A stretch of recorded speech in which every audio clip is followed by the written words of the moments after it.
Selamat datang kembali di JPP Talk bertajuk Pemimpin Baru, Harapan Baru. Tadi kita sudah melihat tayangan sosok Bapak Andra Soni, calon gubernur Provinsi Banten 2024. Dan untuk mengenal lebih jauh, kita akan berbincang dengan beliau bagaimana perjalanan politik beliau dan bagaimana perjuangan beliau untuk membawa perubahan di Provinsi Banten. Bang Andra, selamat datang di JPP Talk. Ini kalau lihat sosok Bang Andra ini, saya ingat orang-orang di terminal, Bang. Jadi lahir dari lapangan, dari bawah, kemudian sekarang menjadi salah satu tokoh politik penting di Provinsi Banten. Tapi saya mau tahu dulu, Bang Andra ini kan kalau lihat perjalanan hidupnya, ini kayaknya agak berliku-liku, Bang. Agak banyak tangisnya kayaknya daripada tertawanya. Jadi dari Payakumbuh, benar ya, Bang? Dari Payakumbuh, kecil di Payakumbuh, kemudian pernah merantau ke Riau, Malaysia, ya. Pernah juga ke Malaysia, sampai kemudian diantarkan oleh ibu ke Jakarta, tinggal sama kakak. Nah, mungkin bisa diceritakan bahwa perjalanan hidup Bang Andra itu seperti apa sih lika-likunya sampai dengan titik ini sekarang? Saya anak desa, orang tua saya petani yang tidak punya pendidikan, dan kemudian kami tidak bisa hidup di desa karena anak banyak. Kemudian keadaan ekonomi juga di desa waktu itu tidak bagus, dan memilih untuk merantau, salah satunya ujungnya merantau ke Malaysia. TKI berarti ya, Bang? Ya, dengan resiko ya. Artinya orang tua saya mengambil resiko untuk ikut di dalam satu rombongan ke Malaysia, ke perkebunan kelapa sawit melalui jalur ilegal lah.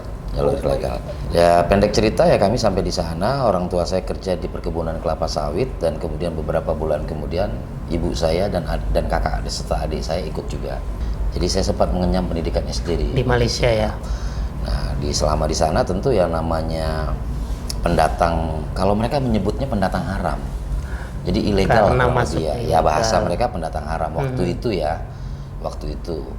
Nah, sebagai orang ilegal, kami memang diperbolehkan sekolah, dan bukan hanya saya kebetulan yang dari Indonesia. Anak-anak yang lain juga. Banyak juga, ada yang dari Lombok, ada yang dari NTT, dari Flores, kemudian juga ada yang dari Jawa, ada yang dari Madura. Jadi memang banyak orang Indonesia di sana. Jadi kalau orang tua saya kerja, ya saya sekolah. Ya kemudian pulang sekolah ya saya bermain seperti biasa. Nah, dalam permainan itu ya saya bermain dengan teman-teman orang asli sana, Melayu dan sebagainya. Nah, memang ada proses membuli juga, kan namanya kita bukan orang sana ya pasti dibully.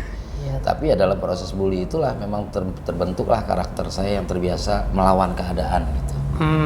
Jadi kalau dibully ya saya melawan supaya besok mereka nggak bully saya. Jadi memang dari kecil sudah keras ya, Bang? Dipaksa untuk keras oleh keadaan. Dipaksa oleh keadaan. Kan badan saya ini kecil, ya badan saya kecil, dan kemudian ya kalau saya harus kalah dengan bully, ya kalau saya kalah dengan hinaan, selesai hidup saya.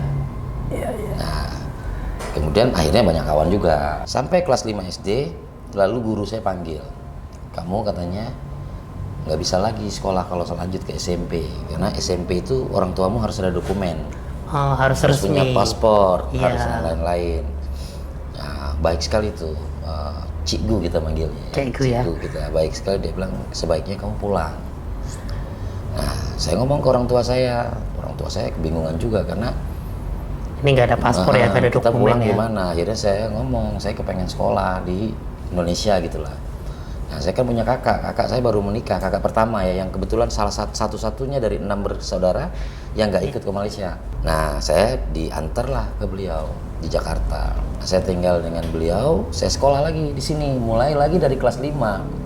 Karena di Malaysia itu tahun ajaran baru itu di bulan Januari. Kalau di kita bulan Juni. Iya. Maka saya waktu itu sekitar bulan-bulan Februari.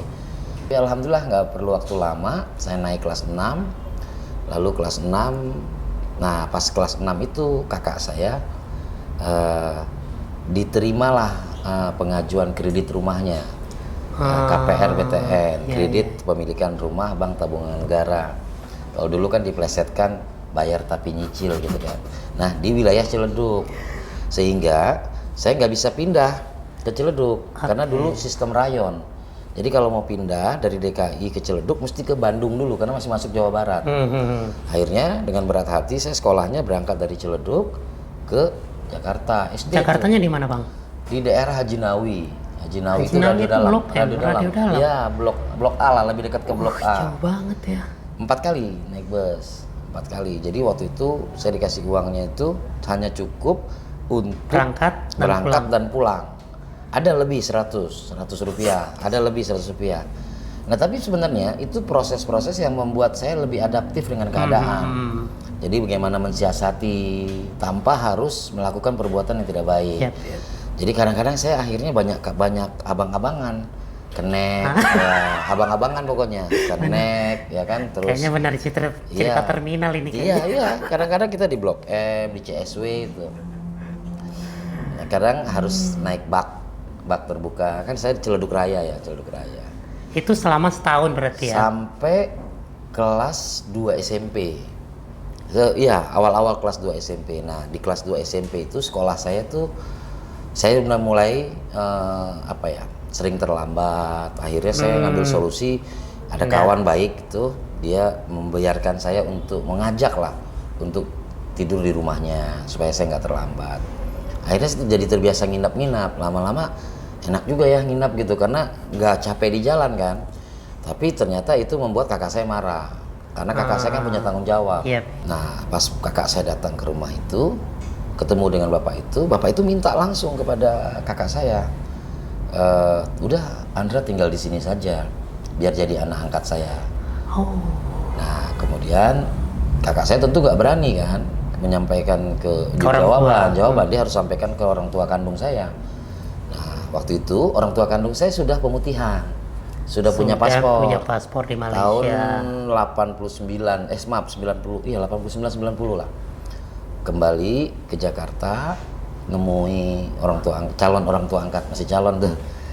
Akhirnya sampaikan bahwa Andra tinggal di sini aja, saya tanggung jawab, saya akan didik, saya akan sekolahkan dan sebagainya begitulah. Nah, saya tinggallah di keluarga angkat itu sampai saya lulus SMA. Berarti dari SMP sampai SMA itu sudah nggak sama kakak lagi? Sudah enggak, SMP kelas 2, awal kelas 2 sampai dengan SMA. Nah, karena tinggal dengan keluarga angkat, ya udah punya orang tua kan, ya memang ada rasa percaya diri sehingga setiap ada aktivitas apapun saya berani untuk ikut. Contoh aktivitas olahraga saya berani ikut karena ada backup kan. Yap, Akhirnya ya saya aktif di olahraga, saya pernah jadi atlet hoki, saya pernah jadi lomba renang, walaupun badannya kecil saya lumayan lomba renangnya karena dulu pernah berenang di kali kan. Terus saya juga pernah sempat latihan polo air di Jakarta. Dan ya memang hobi olahraga memang, ya kan, saya suka main bola juga. Nah, dalam pergaulan itu ya saya memang banyak dapat kawan lah. Siap. Nah, kemudian berubahnya perjalanan saya itu dimulai waktu mau masuk SMA kelas 3. Mau masuk SMA kelas 3, orang tua angkat saya meninggal. Baru mau masuk itu persis pas final Piala Dunia 94 Brazil lawan Italia.